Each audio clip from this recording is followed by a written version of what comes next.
Now the first step to configure our Raspberry Pi is to download the operating system involved in the Raspberry Pi, which is Raspbian. Now Raspbian can be downloaded from Raspberry Pi official website on raspberrypi.org/download/. Now this is the place where you will find many other OS as well. There is some very nice funky OS for media player, for remix. There is some for developers, there is for entertainment purpose, but for this use case we are going to download the plain and simple Raspberry Pi OS, which is a Linux based OS.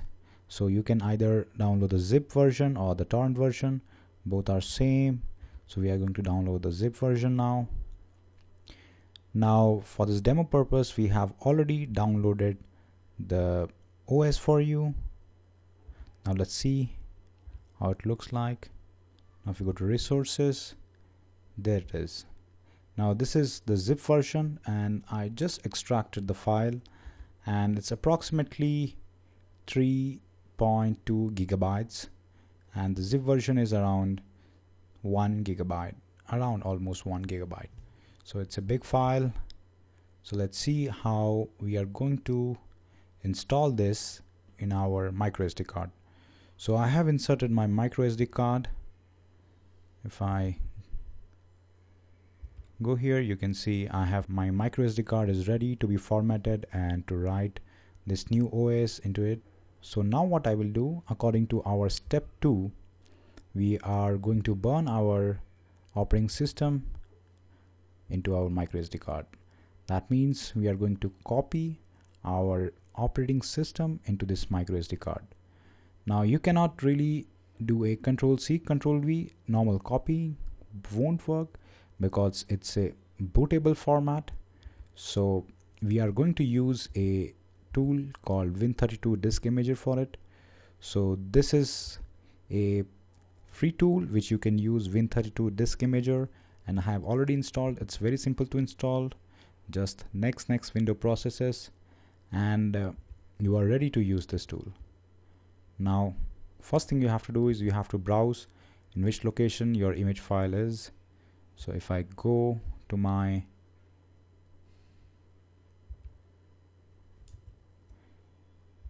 resource folder where we have kept our operating system, so I'm going to just go there and then I will browse this OS. I will open it. So now I have placed my operating system location in the Win32 Disk Imager and I will browse which is the device which I'm going to format and put this operating system into. Now this is the image file.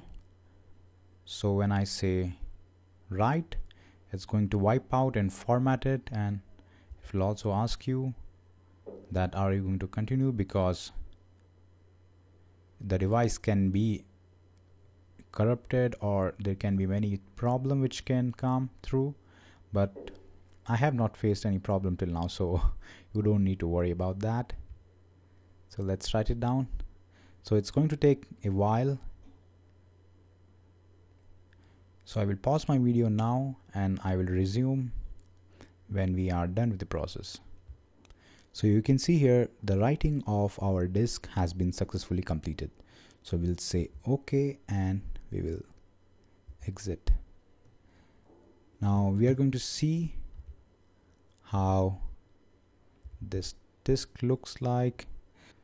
So this is the Raspberry Pi operating system installed in our micro SD card. So actually you have to do some of the modification in one of the file, which is commandline.txt. You should be opening this file with some of the editor which is compatible with also the Linux version. So I'm using Notepad++. You can use Sublime also. But if you are using Notepad, then there may be some issues related to formatting in terms of Linux. So I will suggest to open this file in Notepad++, because Notepad++ also takes care of the formatting related to Linux. So what I'm going to do, I'm going to write root weight IP equal to, and then I'm going to copy this section right here, and I'm going to place a return character at the end, and I'm going to save it. So what I have done here, I have said to this config file that the Raspberry Pi Ethernet port should have this IP, and it will be able to communicate to internet through this IP. So I am going to assign the second IP to my own personal computer Ethernet port. So Raspberry Pi can actually use my Ethernet port and use my Wi-Fi to connect to internet. So what we are going to do, we are going to, instead of using a USB Wi-Fi connector, we are going to allow Raspberry Pi to pass through our Ethernet cable and use my own computer's Wi-Fi for internet connectivity. So I need to assign this IP to Ethernet port and connect it to Raspberry Pi, and then allow the Ethernet port to actually do internet connectivity through my Wi-Fi. So let me show you what I'm speaking about. So what I will do, I will go to my network connection here, where I can see my Ethernet port mentioned. Currently I have not connected anything to it, so it's not connected, and I will go to IP version 4.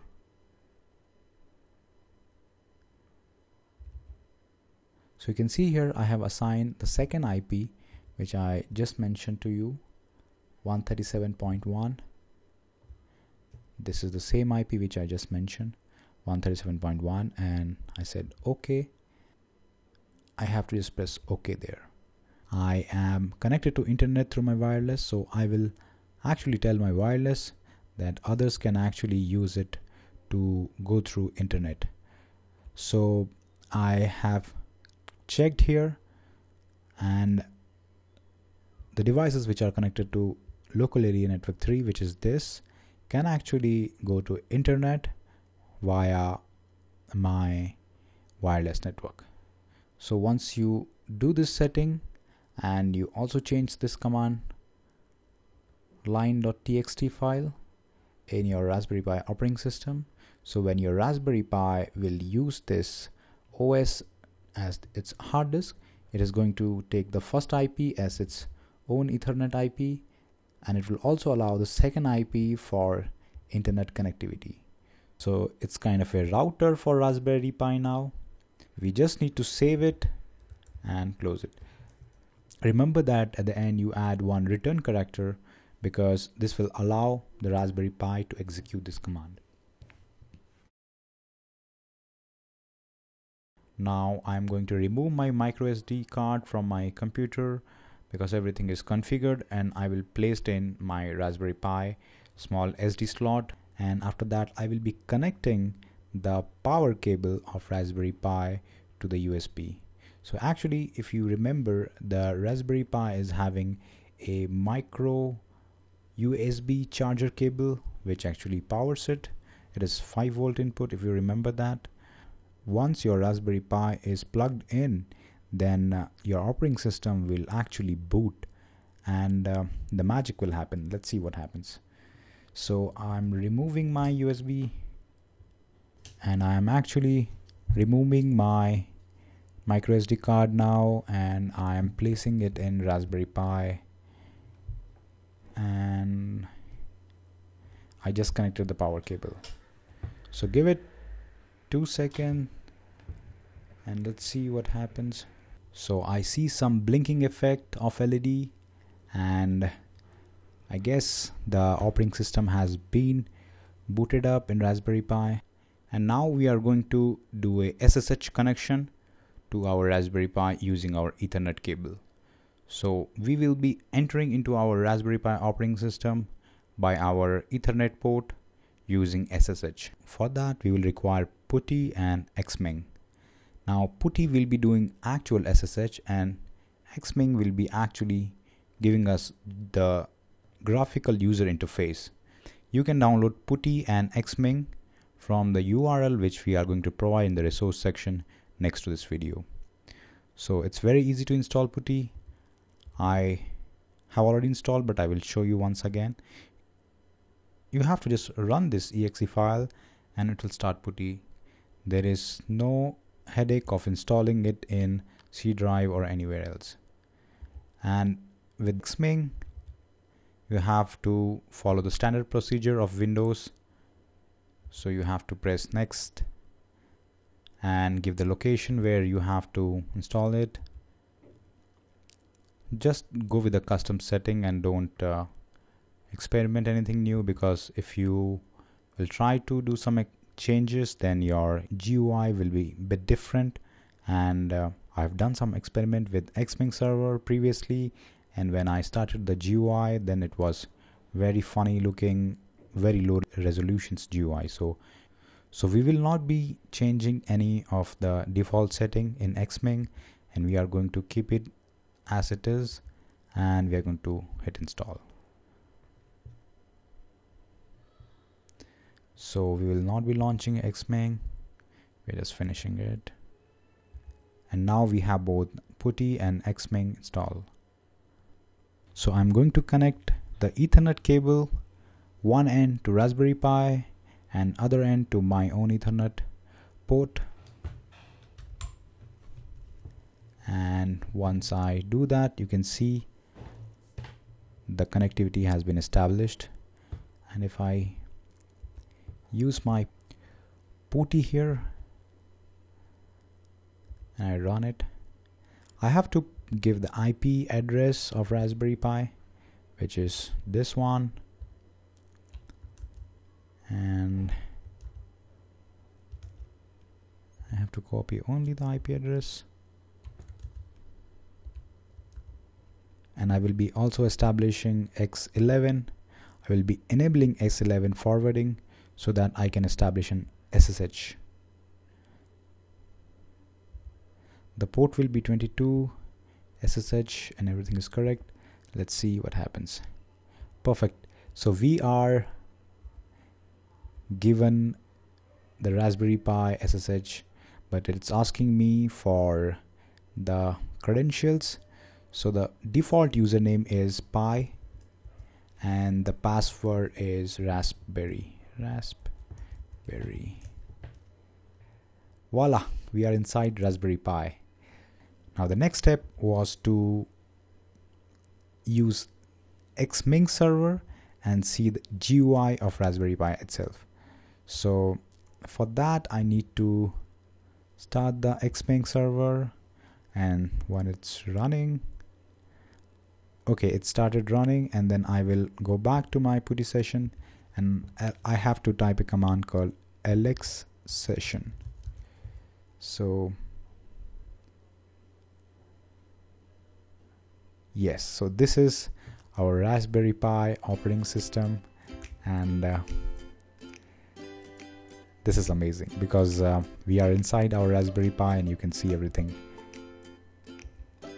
So in this section's hands-on, we saw how can we download the operating system of Raspberry Pi. We need to burn it in the microSD card, and then we have to place it in the Raspberry Pi, and then we did a SSH connectivity using Ethernet cable.